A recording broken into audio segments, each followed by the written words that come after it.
Welcome to the Explainer. So you're staring at a brand new box of Scrabble Pass and dreading the idea of reading through a dry rulebook. Well, you are in the exact right place. Today, we're transforming those written instructions into a fast, highly visual guide designed specifically for beginners. We are going to get you out of the manual and right into the action, so you can confidently play your first round immediately.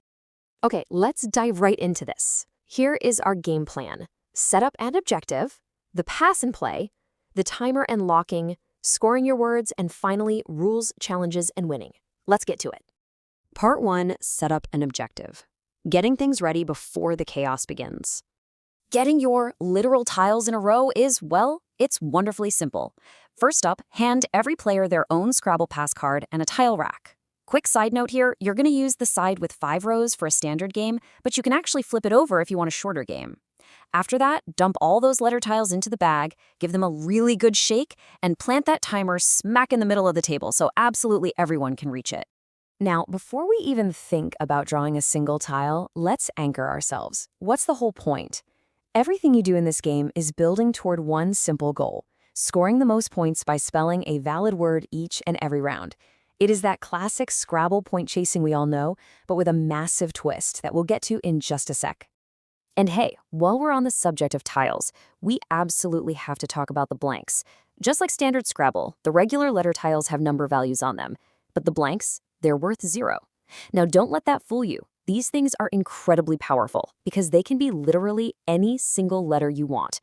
But there is a strict rule here. When you play a blank, you have to declare out loud what letter it represents. And no, you cannot change your mind later. Once you say it, it is locked in. Moving on to part 2, the pass and play. Simultaneous action. Now, what's really interesting about this next part is that we throw traditional Scrabble pacing completely out the window. Yep, there are absolutely no turns allowed here. All play in Scrabble Pass happens simultaneously. That means everyone is drawing, passing, and building words at the exact same time. It creates this beautifully frantic, fast-paced vibe at the table. So how does this rapid-fire sequence actually play out?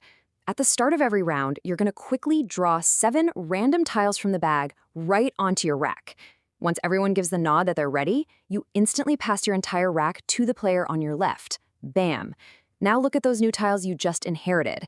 Your job is to scramble and form a single word anywhere from 2 to 5 letters long using only those past tiles. But hold on, before you slam those tiles down in triumph, there is a crucial placement rule you've got to know. When you put your newly formed word onto your Scrabble Pass card, the very first letter of that word must start on the far left space of any empty row. If you just stick it in the middle somewhere, invalid. Always, always anchor your words to the far left. Part 3, the timer and locking. Time to beat the clock. Remember that timer we planted in the middle of the table? Well, here is where it comes into play. The absolute climax of any round hits the exact second one player finishes building and placing their word. That player gets to loudly yell, "Lock," and immediately flip that central timer. Boom. They've just set the clock ticking for everybody else. Once that sand starts falling, pure panic sets in. If you aren't the one who yelled lock, you now have only until that timer runs out to form and place your word. And be super careful. Once you place your word on your card, you cannot change it. When the time ends, everybody freeze. No more tiles can be played. Any leftover tiles sitting on anyone's racks get dumped straight back into the communal bag. Round over. Part 4, scoring your words. Time to count up those points. Okay, so take a breath. The crucial point here is understanding exactly how your bonuses stack up. Everyone gets a base score. That's just the combined number value of all the letters in the word you formed. But here's where the big points happen. The player who finished first and yelled lock, they get an automatic 5-point bonus. Did you manage to use all 5 letters to make a 5-letter word? Awesome, that's another 5 bonus points. Next, check your card for premium squares. If a letter sits on a premium letter square, it boosts that single tile. If your word crosses a premium word square, it boosts the entire word's value. Just remember, always apply your letter bonuses before calculating your overall word bonuses. Total it all up and jot it down on your score pad. Now, I've got a fantastic pro tip for you that'll give you an immediate tactical edge over other beginners. Remember how we said blank tiles have 0 value? Well, if you're lucky enough to place a blank tile onto a premium word square, guess what? It still activates that multiplier for the entire rest of the word. It is a seriously great way to maximize a 0-point tile. Part 5. Rules, Challenges, and Winning. Let's talk about settling table disputes.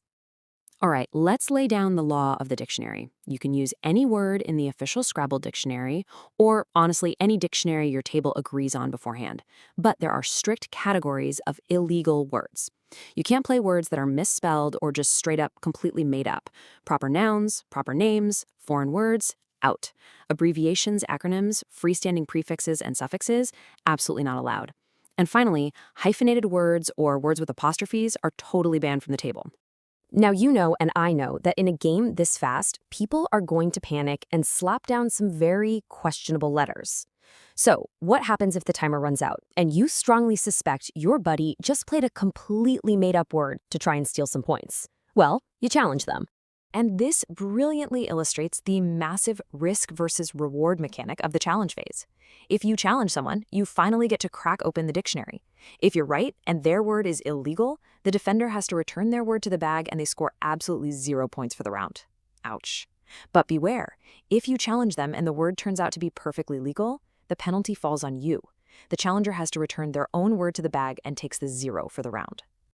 Oh, and there is one extra, highly satisfying caveat to the challenge rule.